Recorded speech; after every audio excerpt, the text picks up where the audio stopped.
আসসালামু আলাইকুম। আশা করি পর থেকে ভালো আছেন।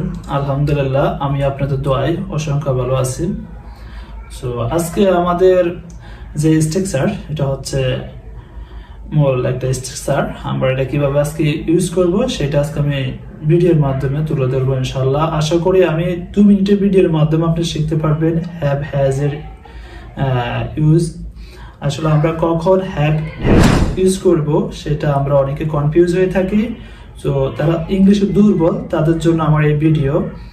সো আশা করি আজকে আমার এই ভিডিও দেখে আপনি হ্যাভ হ্যাজ ইউজের সম্পর্কে আপনি জানতে পারবেন, ইনশাআল্লাহ অভিজ্ঞতা নিতে পারবেন। হ্যাভ হ্যাজ আমরা কিভাবে ইউজ করব। আসলে হ্যাভ হ্যাজ অর্থ হচ্ছে আছে। যেমন আমি বলি আমার একটি কলম আছে, আই হ্যাভ এ ফ্যান। তোমার একটি কলম আছে, ইউ হ্যাভ এ ফ্যান।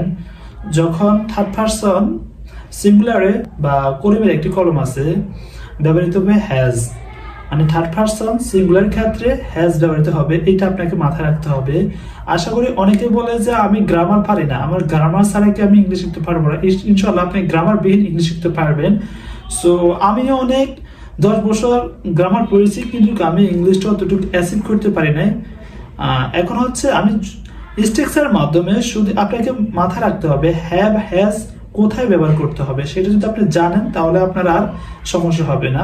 তো আমাদের ম্যাক্সিমাম স্টুডেন্ট প্রবলেম হচ্ছে আমরা স্ট্রাকচার বা গ্রামার আমরা পড়ে থাকি। আসলে গ্রামার নিয়ে পড়ে থাকলে আপনি কখনো ইংলিশ বলতে পারবেন না। প্রতিনিয়ত আপনাকে প্র্যাকটিস করতে হবে যে কোনো টপিক নিয়ে। সো আজকে হচ্ছে হ্যাভ হ্যাজ। হ্যাভ অর্থ হচ্ছে আছে, আমার একটি ফ্যান আছে, I have a fan, I have a dog, I have a car. এটা হচ্ছে আমার একটি কলম আছে, আমার একটি গাড়ি আছে।